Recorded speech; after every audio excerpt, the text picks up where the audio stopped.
Hello and welcome to Joy in Our Town. I'm your host, Vanessa Rose, and I'm so pleased and blessed that you decided to join us today. We're going to be speaking about health, a very great topic that I know will really affect and bless all of our viewing audience out there today. And to join us to speak about health today is Dr. Russell Bartels. Thank you so much for joining us today, Dr. Bartels. Thanks for having me, Vanessa. So happy to have you. I know that we're going to speak about some great topics today. Yeah. If you wouldn't mind just taking a moment to share with the audience a little bit about yourself. Sure. Well, I'm Dr. Russell Bartels, and I'm a board-certified obstetrician gynecologist in practice here for close to 9 years in Scottsdale. Have a great practice. We have another partner, and we have 2 nurse practitioners, and we cater to all sorts of patients. So we like to make people feel better, take care of their problems. Yes, and you're a father and a husband. Yes, I am. I have 2 boys, age 12 and 10, and they keep me busy too. You've been married for 15 years, right? 15 years. That's wonderful. I was telling you look so young to have been married for 15 years, but now we're going to be speaking about a very, very important topic and also a very controversial topic in a lot of ways. We're going to be speaking about bioidentical hormones. Yes.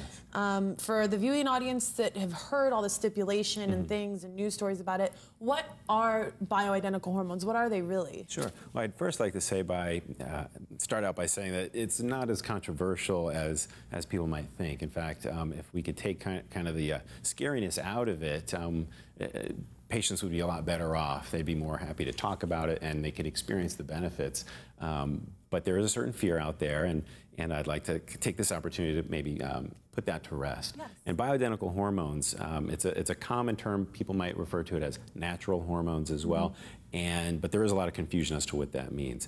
Bioidentical hormones are hormones that are identical in their structure and function to those hormones produced by your own body. And they might be synthesized from plant materials such as soy products and yams, but they are chemically identical to what your body produces. And so when introduced into your body recognizes it as its own and processes it more smoothly and efficiently with fewer side effects. And the benefits seem to be a little bit greater than the synthetic hormones, mostly in the reduced side effects.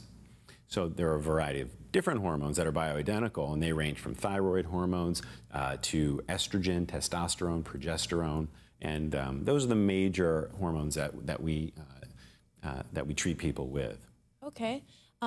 So who needs these hormones? Great question. There's this perception out there that it's just menopausal women who need hormone replacement therapy. And that's really far from the truth. That would be the majority of our patients. As an obstetrician gynecologist, I take care of women, although I've incorporated men into the practice for bioidentical hormone replacement therapy. But it goes way beyond just menopausal women. It's anybody, male or female, who feels that they're just not running on full steam. They don't play sports as well as they used to. They can't get off the couch after dinner. They just don't have the energy and the drive perhaps that they used to. They're gaining weight. Exercise doesn't seem to help.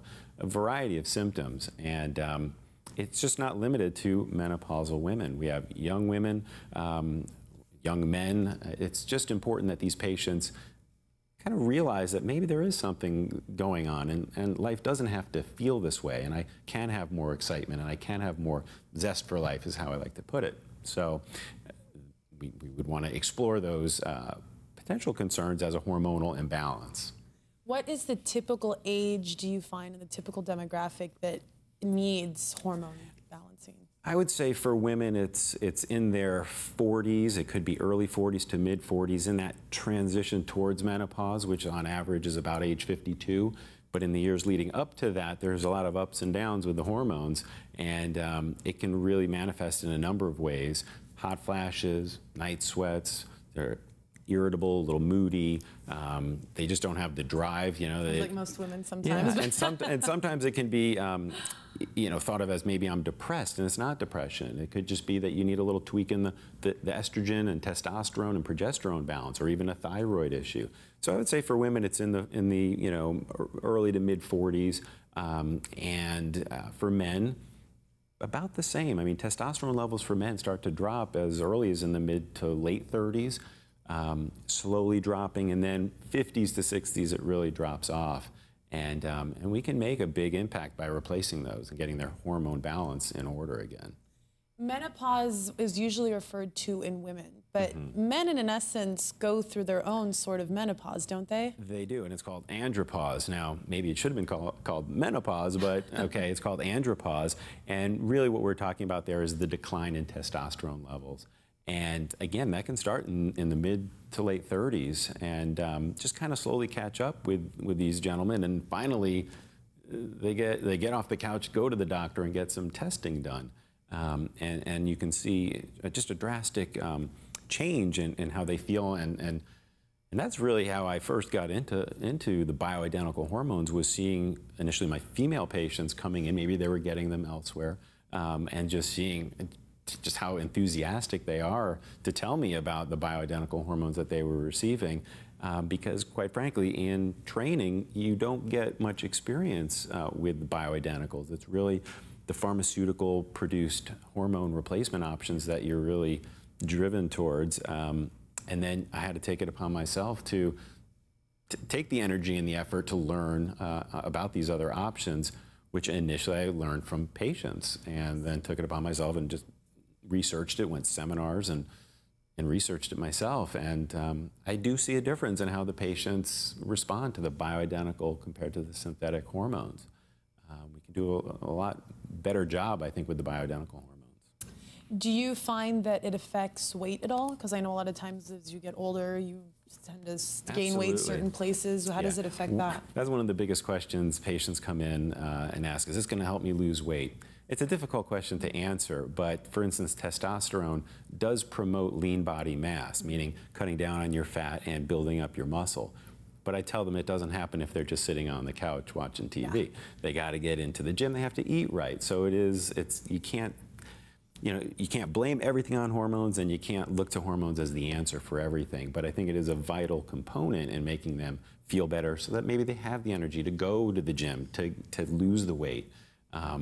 But everybody always asks, is this going to make me gain weight, lose weight? There's no miracle plan, right? There isn't. I mean, the bottom line is good hormonal balance will help your body function better, but it comes down to burning more than you put in. Hormones shouldn't make you gain weight. There sometimes is a transient little fluid retention from the hormones in the first maybe week or two, and that usually will then dissipate. So it's not, I don't put it out there as weight loss or weight gain type of products, but it can help your body function better. Let's say someone says, I want to know more about this, and they go ahead and they research and they find out more about it. If they were to go get it done, how do they receive bioidentical hormones into their body? Great question. And the first step is for patients to seek out providers of bioidentical hormones, because it's not something that traditionally trained physicians are readily prescribing. In fact, like I said, initially I didn't prescribe it, and mostly because I didn't know about it. But now that I know, I prescribe it. Who will provide the testing and the treatment? So once we evaluate lab work, because that's a big, symptoms, lab work, put it all together. You can't do it really based on one or the other, and you formulate a plan. And bioidentical hormones can come in creams, okay, orally, gels, patches, pellets, okay, and they all have their pros and cons, although I would steer patients more towards a transdermal approach, any of those that go through the skin compared to orally, because there's fewer side effects. When you take it orally, there can be some metabolism that takes place in the liver, which can increase the risk of blood clot, stroke, and heart attack when we're dealing with estrogen, for example, that you don't see when you do the transdermal approach. Again, a cream, a patch, a pill, a pellet. And the pellets, convenient. Every 3-4 months, sometimes 4 to 6 months for men. What does that entail? The pellets are small, almost like a grain of rice, okay, sized pellet that we place virtually painlessly under the skin, usually on the back side, okay. Really all that the patient feels is a little numbing injection, like you get an injection, a vaccine or anything. And that numbs the area, tiny poke in the skin, and we have a little introducer that places the pellets under the skin. The dosing varies based on the patient's needs, and we put a little Band-Aid on that, and they're on their way, and they're good for a good 3 or 4 months.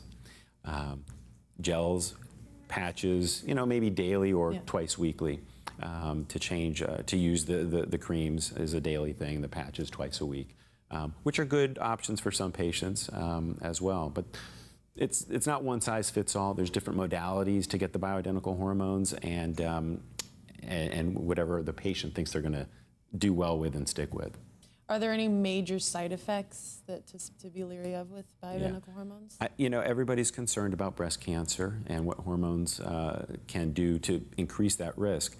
There's been a lot of controversy, okay, about breast cancer and hormone replacement therapy. The latest data that we have is that it might be more of the progesterone and a synthetic progesterone that was used in the study done several years back that really scared everybody about breast cancer. Women who were taking estrogen only, okay, did not seem to have that increased risk of breast cancer. We still have to, I don't think we know all the answers, but we do feel very confident that the bioidentical hormones seem to have less of a risk.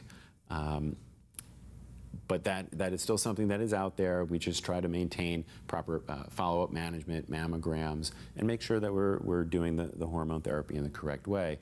But I really don't think that it's as much of a scare that it needs to be. And certainly in high-risk patients, family history, personal history of breast cancer, we have to be much more careful and probably avoid estrogen even in those patients.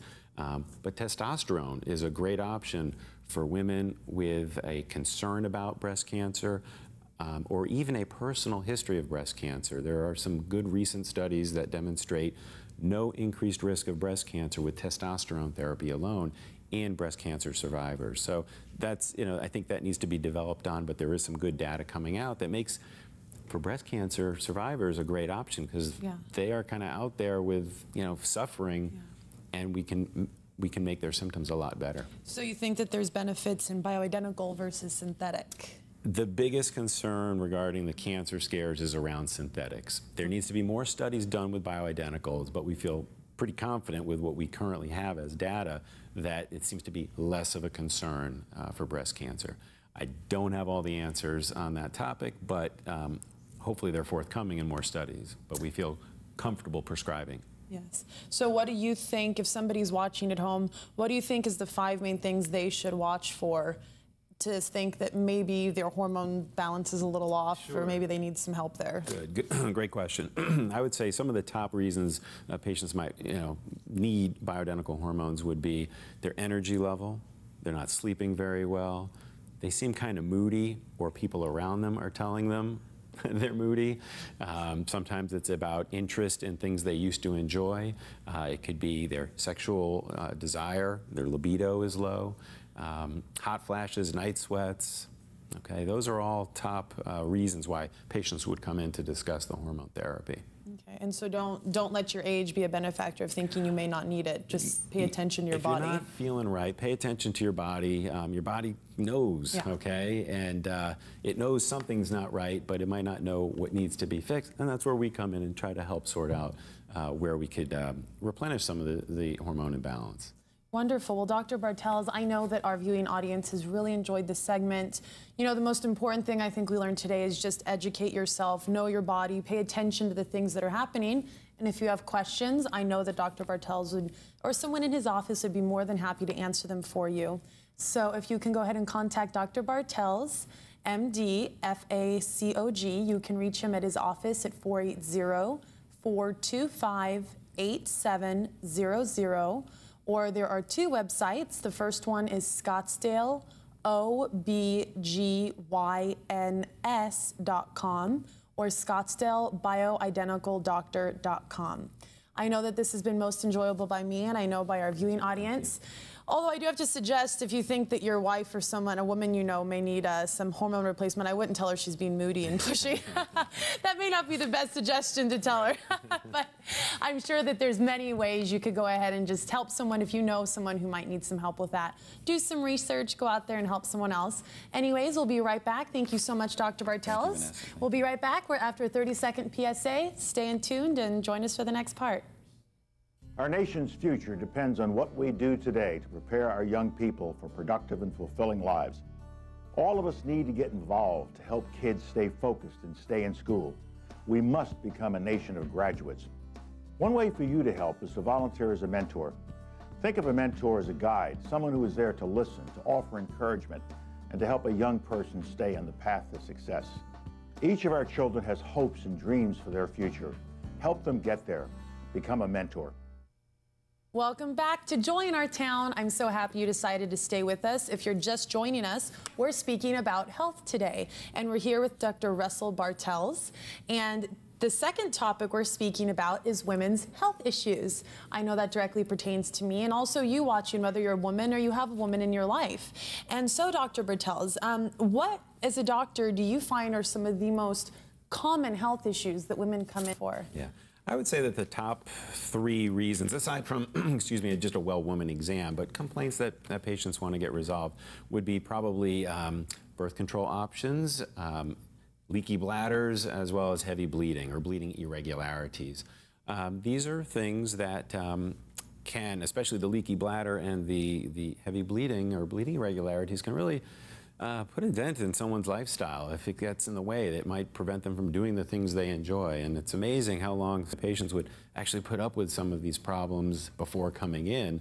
And they usually say, I should have taken care of this years ago, after we get, maybe it's a small procedure that we do to get it taken care of. So it is something that, the 3 topics really drive a lot of the patient visits. And there's great options for these 3 topics. As far as birth control, there's some newer things that everyone's familiar with, or most women are familiar with birth control pills. There's also NuvaRing, which is a small little ring that goes vaginally to provide the hormone therapy. What are the advantages and disadvantages to that, the pros and cons? Again, it can be convenience. I forget to take a pill every day, so if they're not taking it appropriately, it's not going to work well for them, or at all for them, and create more problems, bleeding problems perhaps. But the NuvaRing is placed for 3 weeks in, 1 week out, and it's just a nice way of getting the birth control in a more of a, I don't have to remember too much. Yeah. And it also is a more steady state in terms of the hormone levels, because it's absorbed 24/7 instead of the peaks and valleys of a pill taken on a once-a-day basis. But patients who are interested maybe in more of a permanent solution to their birth control needs, we really don't perform the old-fashioned tubal ligations anymore. Under anesthesia, having to place 2 small holes in somebody's abdomen, there's pain about a week or so. There could be risk of going in someone's belly. But now in the office, comfortably with a little sedation from an anesthesiologist, we can place a coil through the cervix into each fallopian tube, and over 3 months' time, the tubes are blocked. And that provides permanent contraception. Again, there's almost no downtime, no pain. It's a very simple procedure. And that's been around for about maybe 8 years, 10 years or so, but it's just starting to gain popularity. It's called the Essure procedure. Okay, are there any downfalls or any side effects to that? That procedure is one of the smoothest, easiest things we do with, I don't recall any complications in doing them for, personally performing for maybe about, for about 8 or 9 years. I remember doing the first one and getting a call later that day from the patient. I'm thinking, what's going to be the problem? And she said, can I go out dancing? And I said, well, I don't know. Could you go out dancing before? So it's been a very safe procedure with virtually no complications. A permanent solution for those patients. I was going to say, but that's something that people need to keep in mind, is it is permanent, it's irreversible, correct? Correct. And so there's plenty of other reversible options. Again, the pills, the rings, IUDs, those are good options for patients. What are the side effects to birth control? Because I know that there's been stipulation about how it can affect you later in life if you want to have a child and cause birth defects. What are from a doctor, some real things going on with that? Those are myths, basically. Okay.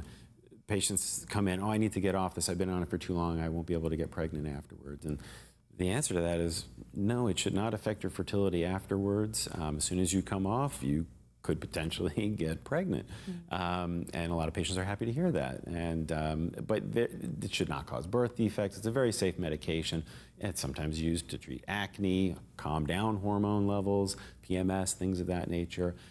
There is the risk of blood clot, stroke, and heart attack. That would be the biggest risk, although a small likelihood of occurring, but a big risk. But it's not something that happens In fact, in my practice, I can't recall it happening, okay? But that's one of the things we have to caution patients on. Whereas some of these non-hormonal, like an IUD, intrauterine device, it's not old-fashioned. There's very modern IUDs that are, again, placed in the office very easily and forget about it. 5 or 10 years, okay, they last for. But very, minimal side effects to almost all the birth control options out there.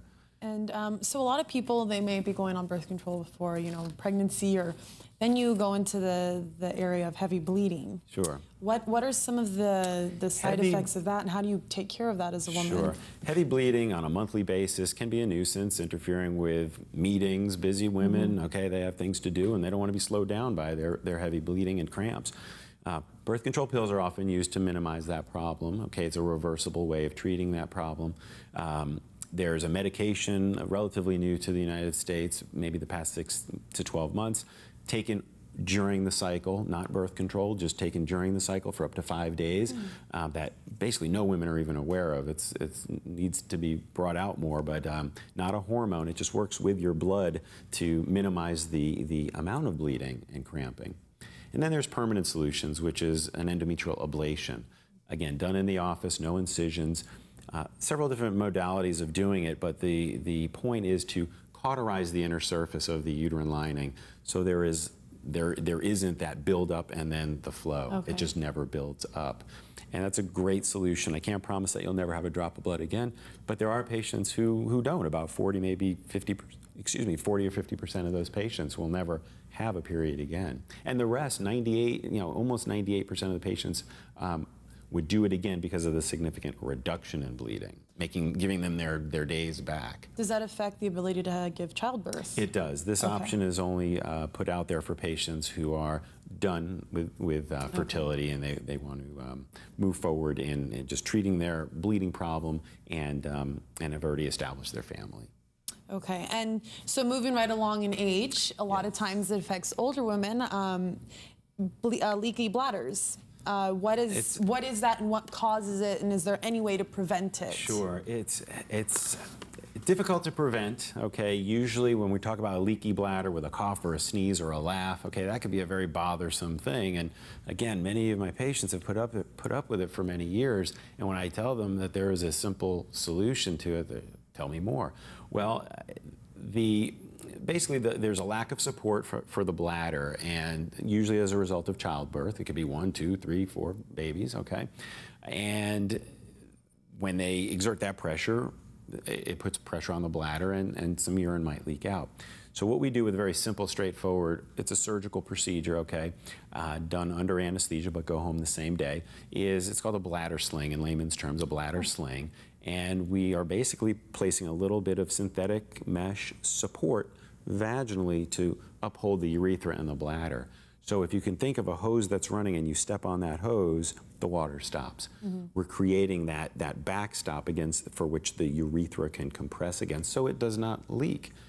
Unbelievable results, virtually no downtime. Again, they go home the same day. Back to work, depending on what they do, it could be a couple of days to a week, but if they have any heavy lifting, okay, we suggest they don't do any heavy lifting for about 6 weeks. But not a painful procedure with fantastic results.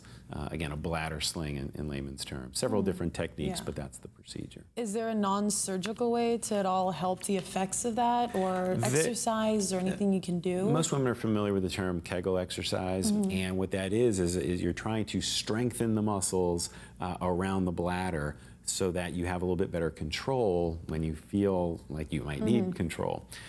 That works for some, but it doesn't work for all, and you really have to work at it to keep that musculature to the point where it'll prevent you from leaking. But it's something we always recommend because it's easy to do. Because one thing to remember is everything around there on a woman it's all a muscular system down in our vaginal system. It's all muscles, correct?